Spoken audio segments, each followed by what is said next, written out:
My name is Dale Prohaska. My age is 85. Today's date is May 9th, 2008. The location where I'm speaking is Sacramento, California. And the relationship to my partner is she's my wife, and I'm glad of it. Hello, I'm Doris Prohaska. My age is 83. Today's date is May 9th, 2008. The location is Sacramento, California. Relationship to my partner, he's my husband, and I'm glad of it, but also my two daughters are here, and I'm glad of that. My name is Dorana Prohaska. I'm 46. Today's date is May 9th, 2008. We're in Sacramento, California. I'm here with my parents and my sister.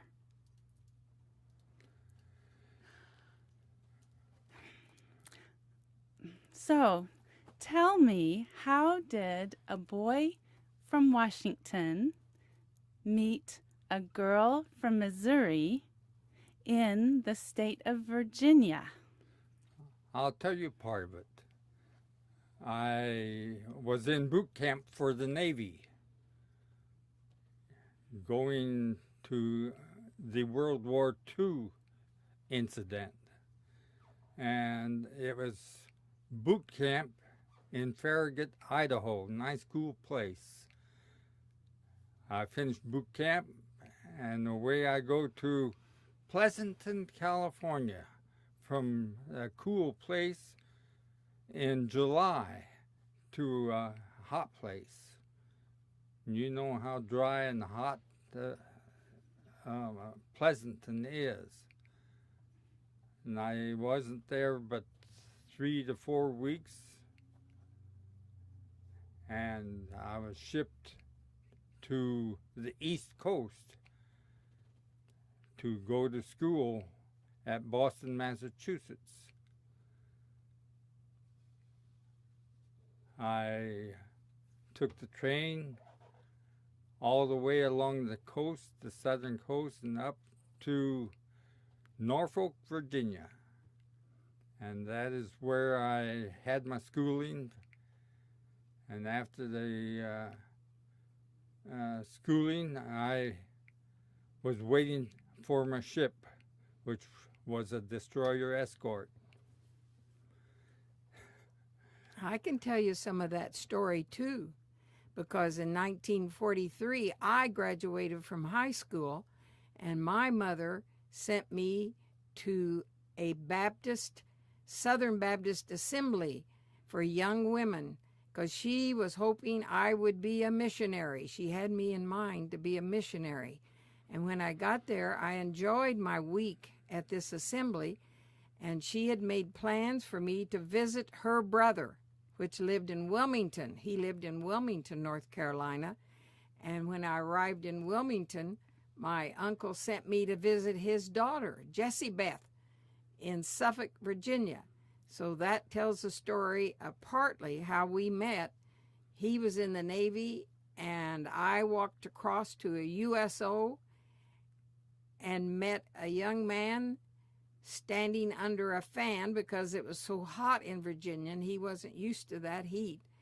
And that tells the story. Just a minute. You're getting the story too fast, because I was still in Norfolk the last I spoke, and now I'm going to Suffolk just to get away from some of the Navy, the sailors.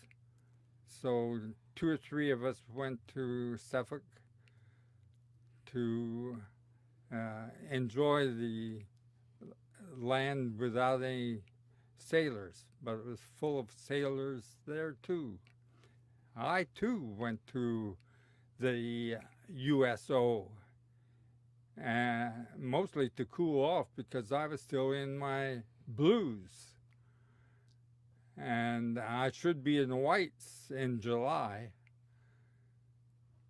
So I got under a nice cool fan in that USO, and I was waiting for a chance to make a free telephone call to my parents. And here someone comes along and interferes with my thoughts. Yeah. Mm-hmm. That's right. That's right.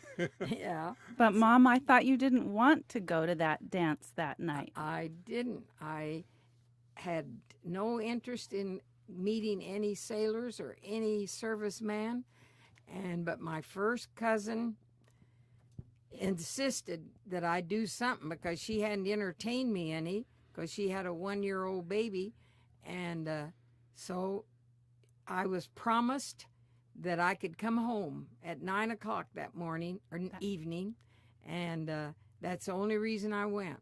And I've often said I should have gone on home as I planned to, but I met this good-looking guy in navy blue standing under a fan, and I asked him where he was from.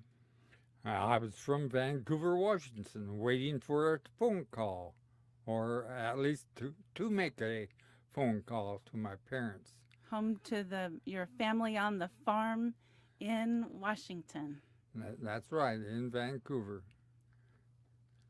But he didn't get the phone call, but he got a girlfriend. Well, for a while, you were still nagging me with questions. That's probably true. I wanted to know all about you. It was the only way you got any talk out of me. I was not a very good speaker. Oh, you were fine. Now I hear it.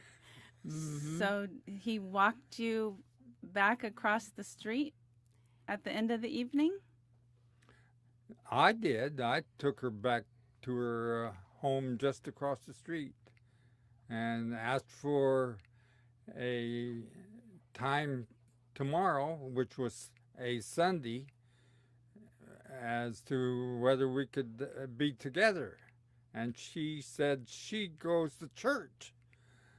Is that right? That's right. I go to church on Sunday, so I invited you to go with me to church, and we walked down to a Southern Baptist church there in Suffolk, Virginia, and I expect maybe after church you took me out to eat. I don't remember that part, but I'm pretty sure. I don't think we ate anything because I was broke. Yeah, that's probably true. Mm-hmm. And so, what else did I tell you? What do I do on Sunday night? Well, you go to church again. My goodness. Mm-hmm. And, of course, I went along with her. And then I stayed overnight with the sailor friends that I brought along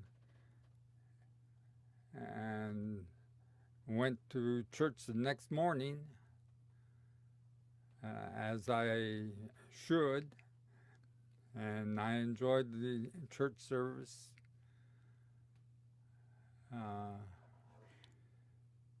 It was the following day that I asked to be with you again, and I told my sailor friends that I was enjoying my stay, and by evening I got back from being with Doris all this time on Sunday, and then I told my sailor friends that I'm going to marry that gal. And I knew that it wasn't a voice that was giving it to me, but I knew that I was going to marry her. And that's the way I set out for the next year trying to do. Then over the next year, how many times did you get to see each other? Well, I kept track and put it on a little bracelet. It was 17 days that we were together before we were married. Yes, and we knew each other a little over a year. So we actually got acquainted after we got married. And We got acquainted by writing letters to that's each other. right. A letter every day. Every day, and you had to answer it every day. And I can't imagine what we wrote about, but we well, found something. I talked about your beautiful brown eyes. Oh, yes. And always indicated that we were going to get married. You know, I never did ask you if I could marry you or would you marry me. It was just indicated that way. That's right. When you bought me an engagement ring, I thought it was supposed to be that we would get married. So I began planning that to was get the married. question. The ring was the question. And Mom, you sent Dad a gift. The first gift he received from me after we had met each other in Suffolk, and I went on home, and I already had lots of letters from him by the time I got home. I sent him a Bible, and he'll tell you the story now of receiving this Bible. I did receive it, and I read it through, all the way through, and didn't understand a word of it. But I was on ship, plenty of time to read, and I was near the fantail where I was bunked on the ship, and that's where I read the Bible all the time, and the sailors noticed what I was doing. So they thought you were a preacher. That's right. And he got to be the chaplain for a while on this ship because he had a Bible, and he conferred with another one of the sailors to help him to preach his first sermon. I wouldn't say that I was the chaplain because I gave the first message of my life on ship because they asked if I would do it, and I didn't know how to say no. So I said, yes, I'll do that. And of course, it was something that I hadn't done before, and I looked through the Bible as to what I should be giving. And what did you choose? What was the? It was Romans 8, chapter Romans 8. It's a whole chapter. It's quite a long chapter. I gave them the whole lunch pail. So over the next year, you saw each other only 17 days, and on one of the visits, you went all the way to Monette to see her. That's right. I arrived in Monette by train, but I was, again, late on getting off the train, wasn't I? Anyway, you and your mother were there to meet me, and I remember that. And that was a surprise to your mother that I was as I was. Okay. And so when you came one of the times in August, what did you find?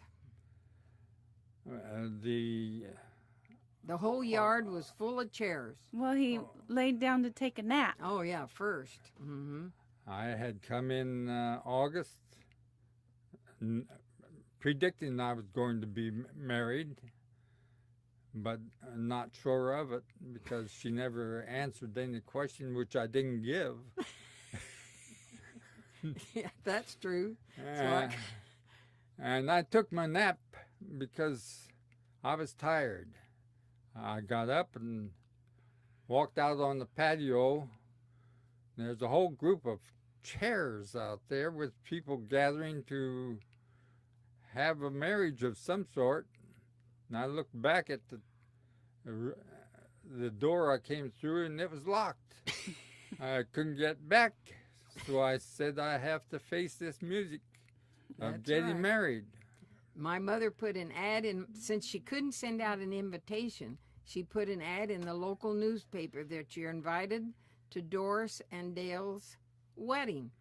So naturally, all the church people came, and all the good friends, because it was a small town. So we had a big wedding. It didn't look like a small town when I looked out on that crowd, and I couldn't find a way to get out of there. And you were married under a special tree. Mm-hmm. A tree that was planted when the house was built. 1929, that tree was planted in preparations for my wedding, but she thought it would grow a little bigger than what it did because she didn't think me to get married so early. When marriage was in 1944. That's right. August 31st. Yeah, you still remember. Mm-hmm. And so we made use of that tree, Mm-hmm. getting married under it. Mm-hmm. Beside it. It was a big cedar tree. Yes. Mm-hmm. Well, then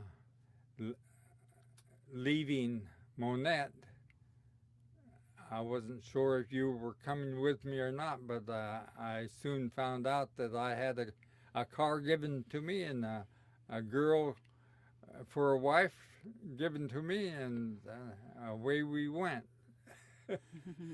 heading back to the ship in Key West, Florida. Key West, Florida. That's That was right. an exciting time for me. And it wasn't long after I got there that I got a good job working in the bank, the Florida National Bank. And he bought me a bicycle to ride to work every day. And we moved several times because he was so anxious for me to start cooking. And I didn't know a thing about cooking, believe me. I had to test you. Yeah, I know. Mm-hmm. And You're a good cook now. you had to teach me is right. And then, Dad, you gave her a gift of a pressure cooker? Oh, that was the first anniversary. First anniversary. Mm-hmm. So I could learn to can, like his mother did. Yes. But before that anniversary, our ship was, or my ship was sent up to the area of Boston and New York from Key West, Florida. And that is where we were able to get together often after the ship came in. Mm-hmm.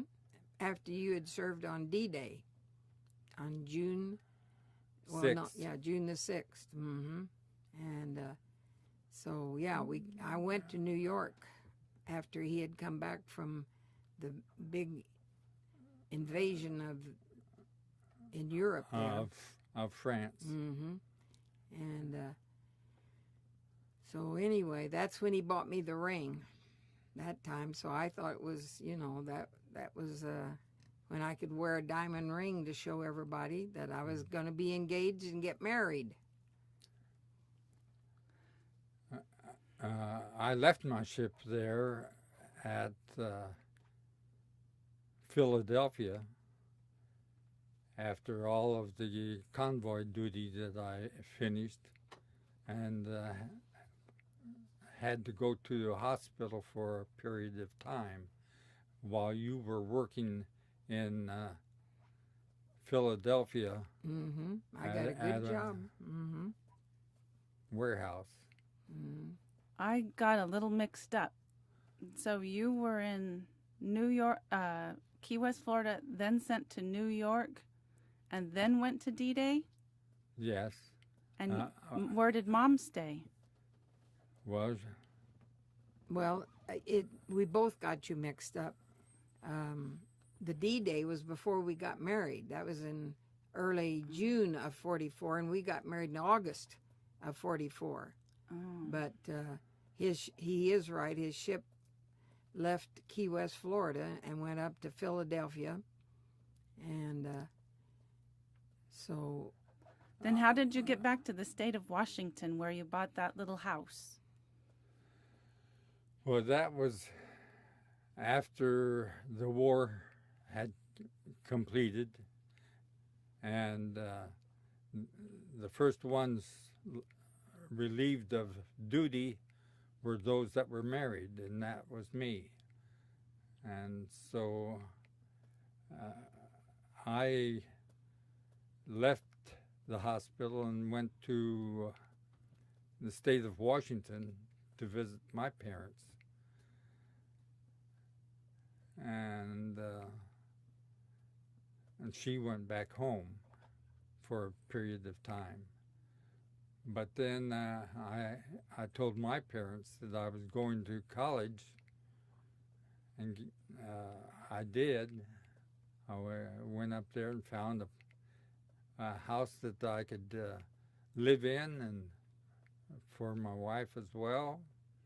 And that's the... And how much did you pay for that little house? Oh, that was a large amount of money, all of $800. But tell us about that little house that you bought for $800. well, it had all the living space there was needed: a bedroom, a bath, a living room, a kitchen, a wood fireplace, and a wood Wood stove. Wood stove, not a fireplace. Yeah, wood stove for his new bride to cook on, which she had never cooked on a wood stove. But that wood stove heated our water for us and heated the house. And after we'd been there 6 months, I insisted he'd take that wood stove out. I mean, I said, I can't cook on wood. So he immediately bought me an electric range. I behaved, didn't I? And he bought a hot water heater, and he had to buy a little oil circulating stove. So the little wood stove had to be replaced with 3 different appliances. I did it. That's right. I obeyed all through life. No, you didn't obey. You just, you wanted meals cooked. It was the only way to have it, wasn't And I still like to see that. It was the nicest stove, and I didn't have enough sense to realize the value of that stove. But anyway, we had a lot of meals on that little electric range. Well, we finished college anyway.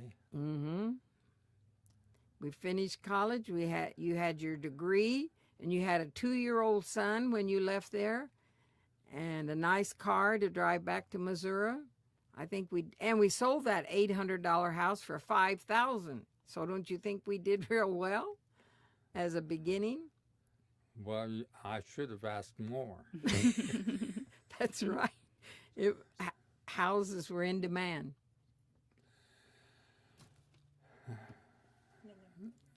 Then we finished college and went on to Missouri. Mm-hmm. And in Missouri, we again started a home. Mm-hmm. Why did you go to Missouri? There was her parents had a job for me, and I worked in the field in the feed business for a while.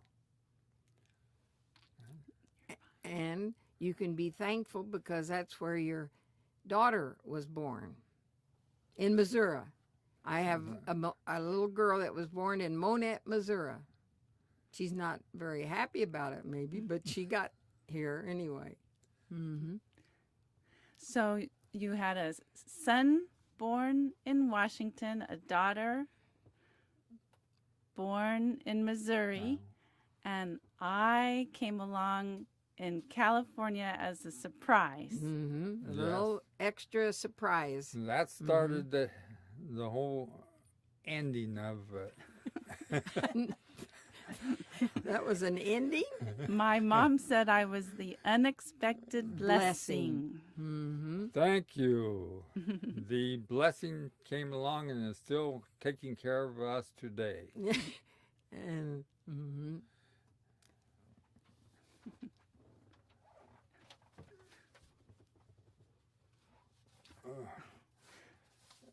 So So, what else after? Let's see. It's been 63 years since you got married under that tree. What else do you Well, I want to worked tell? in the feed business a while, and I think it was only 2 years that I worked there, and I went back to school. In Washington, of course. And so in Washington, I had a short period of schooling when I was offered a job in Grandview, Washington. And they didn't have a church there for us.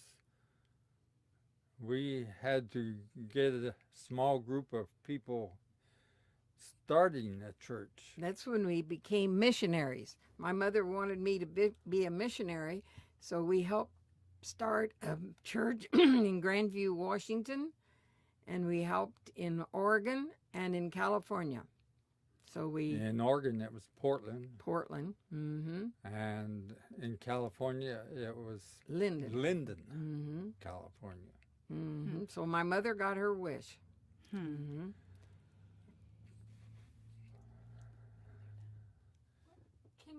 What is the funniest thing what's something that's funny that comes to mind in your marriage?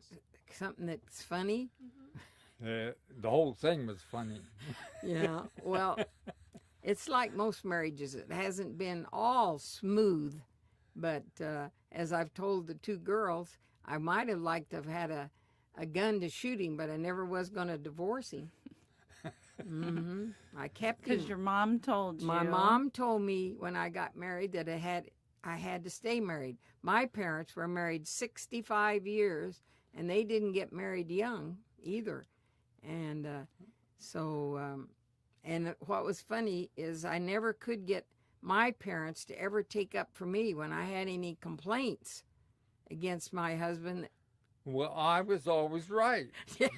So anyway, I never could get any sympathy from them. So I appreciate my parents and their steadfastness that they had in their marriage. Talking about getting started in marriage on making food, we had some nice green beets. They were red beets. Well, if they were planted, they were green. Well, no. They were red beets. Okay. Never seen a green beet. I know Green you're beans? Right. It's red beets. Okay, red beets. And she was preparing them for cooking, and she was peeling them away before she put them into the cooker. And I said, no, you just put the beets into the water and turn up the heat, and then the peels will come off. Okay, and he was very gentle about it.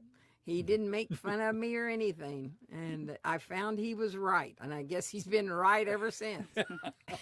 Yeah, I took those red beets and put them down in the water, and do you girls know that? Well, No. Yeah, well, you probably don't want to know. I've never cooked a beet either. I love beets. But anyway, I found out right then and there, and his one brother came to see us while we were in Key West, Florida, and he made me make the biggest meal you've ever seen because Glenn was a big eater. And so he remembered his own mother, how much food she'd put on the table. And I don't know how I did it, but I got bragged on, and with his help, I'm sure. Anyway, we had good dinners ever since. Yeah, too good. They're still 3 being meals cooked. a day. Today, even today. That's right. You can even make a rhubarb pie, can't you? Yeah. Because I've got a rhubarb plant that just produces rhubarb all the time. And we have to make use of that. Why were you taken with each other when you met, and why did you decide to write to each other and then get married? I don't have any idea. But you remember that I said to my sailor friends, I am going to marry that gal.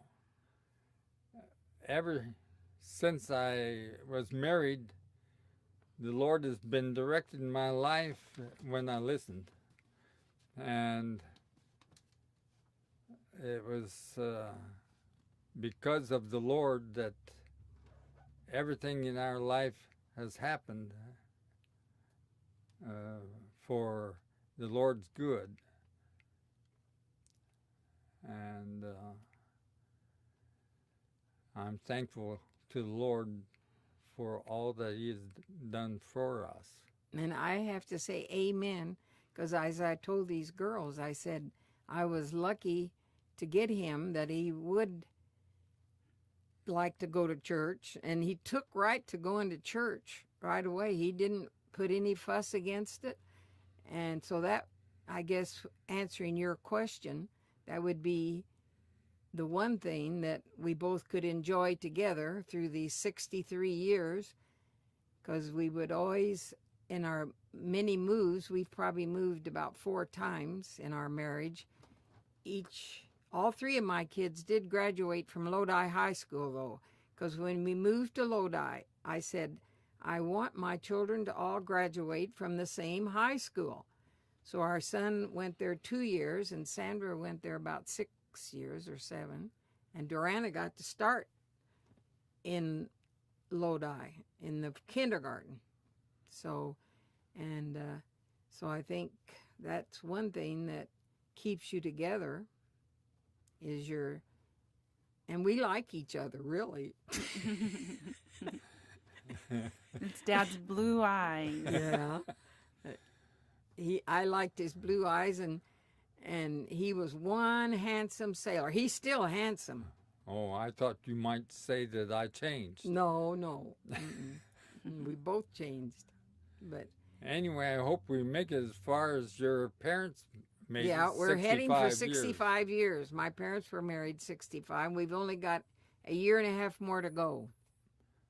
Ooh, And then just a year and a half. Next year, as I told, I want to take both of these girls to Pullman, Washington, so they can see the beautiful school that you graduated from. Next year is his 60th year to graduate from college.